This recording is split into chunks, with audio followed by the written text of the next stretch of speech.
Okay, so we're back looking at criteria for energy resource analysis. Just a quick reminder, I'm not releasing these notes per se. I'd like you to treat them as if I was presenting them in a standard classroom setting and you would be writing them down. Or if you want, you can do screen captures or whatever you like. It's up to you, of course. But I do think students will learn the material better if they have had some interaction with the notes rather than just printing them off. And I hope that the explanations help. I definitely will ask you questions about my explanations in the exam. I actually go through every single minute of my videos when I write exams. The last exam you had, I literally spent, well, whatever amount of time it was that all those videos was going through those, trying to write good questions. So what I say here, I do use, in addition to what's written there, it's usually, I have to emphasize something a fair amount when I'm talking about, though, for it to have any potential appearing on an exam, okay? So as an example, you might have wanted to jot down something about that Southern California Air Pollution District example of $11 billion. That gives you a sense of the scope or scale of externalities when we're talking about something like healthcare related externalities of fossil fuel combustion, okay? And we gave the example of climate change as it's affected, made our fires more frequent, more severe as well. Now, of course, not all of our fire smoke is from climate change. I'm not saying that at all, but it is a significant component as we have some sense of that from some of our earlier work. Okay, so this just gives us a kind of way of thinking about, hey, one kind of energy use is different from another. It's not just what they cost. There are other things to think about. That's really our point here. So the next piece of this story is about the reliability and stability of supply. Now, I guess there's no such thing as a totally reliable source of energy, or is there? So is oil a reliable source of energy? Yes, if you can produce your own or have a reliable system where you bring it in from somewhere else. But as we found in history, two of the big recessions of the 1970s were related to oil price shocks. We recently went into an overproduction mode, which bankrupted and almost bankrupted a lot of other producers in the United States from actually overproducing it. And it caused a global glut while the Russians and Saudis wanted to keep producing as well. They didn't want to cut their sales just because we were producing more and more oil. And so by freeing up a lot of public lands and for oil extraction and natural gas extraction, we actually tanked the price globally, contributed to the tanking. There were other factors, of course. So that's stability is important. Reliability, you need to have it there. If you're building your economy around it, you need to have a reliable supply. Now, one of the things that's true then is that if you have that reliable supply, that you can plan on that. Interestingly, with solar and wind, while on one hand, at any given point in time, you might say at a given spot, the stability and reliability is low. It could get cloudy if we're talking about solar photovoltaic production, or in the case of wind, the wind could die down, and so you don't have any electricity there. But we're going to talk later about how we can even that out. So in one sense, we always know that we're going to get quite a bit of sun each year in the United States. And no matter what day it is, there's quite a bit of sun somewhere, okay? And so that's where if we can send that electricity around in a very integrated national grid between all of the different sources that we have, we can have a very reliable supply, for example, of electricity. Now, we do have a big supply of fossil fuels in the United States, pretty much all we need for a while. And in fact, we're recently now a net exporter.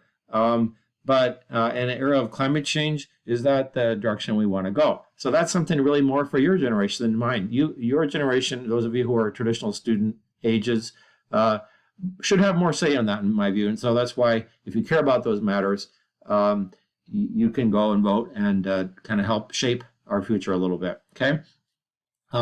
So the reliability and stability of supply is something that is worth thinking about. And we're going to see how that will work for an electricity economy and how that integrates with the electrification of our economy as well eventually. Okay.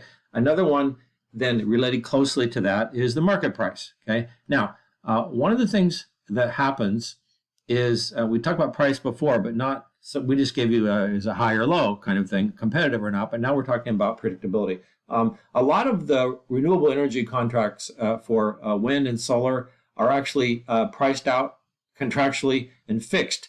And so the big utilities know exactly what it's going to cost them to buy this much units of solar energy, for example, in June of 2021. Those things are laid out, and a lot of them are in contracts. But there's also a spot market where there's sales of electricity, for example, going on second by second and minute by minute, hour by hour. And that's less predictable, although there's some predictability at time of day. If it's afternoon and it's summer, the market price for spot, meaning the current market price for buying it now, tends to be higher because there's in the summer because there's a lot of air conditioning demand, for example. Okay, so there's a kind of stability, perhaps in price. And in fact, producers who are using, for example, natural gas will have long-term contracts out to supply themselves some of that natural gas, but they don't go out very far, not for more than a year or two.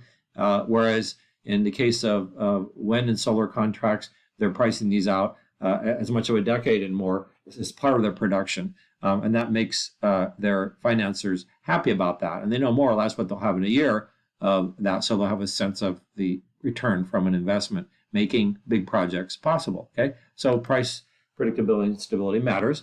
Now here's one. Decentralization of production and generation is superior to centralized production. Why would we want decentralized versus centralized production? So think, for example, of, say, a nuclear plant, a very big one, okay? On one hand, if the plant simply has a failure for a while, and they do shut down because they have problems, internal mechanical operational problems sometimes, a real big plant can be a bit of a supply problem for a given region. But more importantly, generally speaking, is the strategic part of this. If you have, say, imagine a big nuclear plant, wouldn't that be a great target for terrorists to fly a 9/11 style attack into? Okay, and so there was a lot of work done on that with some of the large dams. What would happen if you ran an airliner into a dam on the Columbia River above Portland? It gets pretty exciting, as you can imagine. Okay, so you have those kinds of concerns that for large power plants and dams. Whereas on the other hand, if you have wind turbines scattered out over an enormous landscape, do you think that a kind of terrorist attack would target those? Probably not. Okay, and that's decentralized. Okay, or you have lots of solar panels on roofs in lots of places of residences and businesses. That's decentralized. Okay, not very vulnerable to an interruption due to sabotage, security, that sort of thing. Okay. So the next one would be projected reserves and long-term supply limitations. How much oil do we have? How much gas do we have? Natural gas do we have? How much coal do we have? Okay. We don't have any immediate, globally immediate concerns. There's been some new technologies. Fracking is one that's enabled us to tap into a lot of what they call tight oil and shale oil to get that released. Also, natural gas is released in some of those formations, and coal. Coal is a very abundant fossil fuel. So with the fossil fuels, we don't have there's not a problem in the next decades. Okay, now you go out more than 50 years, then there's discussions depending on what growth and demand would be like, and pricing and so on. And the good news is that even more so, that's true of the renewables. The amount of solar radiation that falls on the surface of the Earth is more than 10,000 times greater than the amount of energy that the global economy uses in a year, just to give you one instance. Another would be wind, also has a huge potential. We could supply all the electricity that the United States uses in a year, if you just take that total amount of electricity measured in gigawatt hours or whatever, from wind farms in Texas and a couple of other states, for example. And so really the renewables of wind, the solar-based renewables of wind and solar don't have supply limitations, unless somehow the sun decides not to shine. Okay, but we know, in fact, that is a very unlikely prospect given what astronomers have studied about star output over time. Not in our lifetimes. That's not going to be a problem. Okay, so the summary: fossil fuels have some supply limitations, but more on longer horizons. But they do have strategic concerns for some countries and more than others. The solar-based renewables don't have long-term supply limitations at all by their nature. There's way more there than we will ever harness. Okay, and so there are other criteria as well. Just to let you know that there is another list, a longer list, but this gives us at least some sense of the kind of things that analysts look at when they try to do energy policy. Okay, of course, there's plenty of other criteria as well.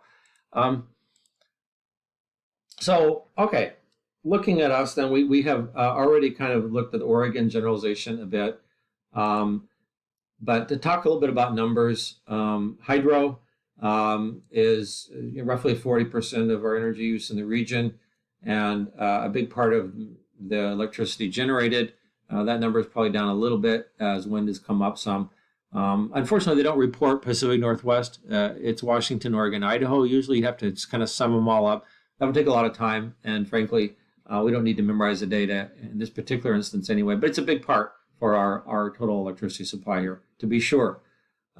So we do export, as we said, to the Southwest, especially California in the spring and summer, and then we have imports of electricity in the winter, mostly coming from the east, from Montana, Dakotas, and so on.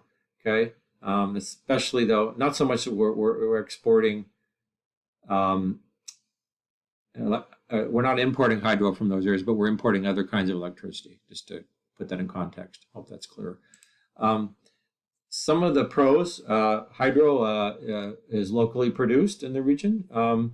It's not associated with significant air pollution. There's a little methane that comes out of some dams, especially in tropical areas. Not a huge thing. There is air pollution made when their dams are built, and by the way, concrete, which is a huge component. About 5% of all global carbon dioxide emissions come from concrete, and a big part of that is buildings, roads, and dams, and so on. So it's not like they're air pollution free to have hydroelectricity, because you do have to build the dams, and that does generally require a lot of materials. But hydro has tended to be low cost. Now I put that in kind of quotes, because in the United States, much of the hydro system, especially here in the Northwest, is very federally subsidized. In other words, the federal government, when the dams were built, put a lot of the money into that, and it's extremely low rates of interest.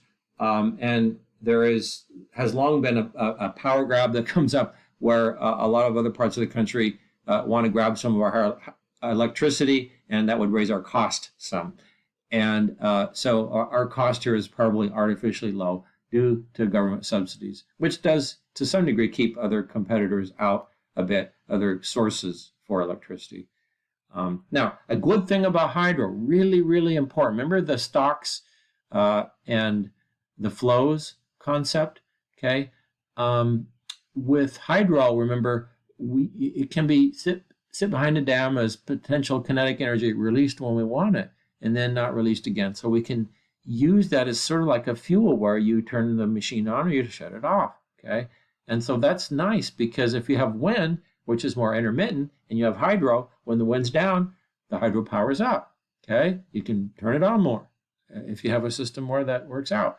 And that's also true with solar. So hydro blends nicely, and it is a great way to bring more and more solar and wind onto the grid, okay?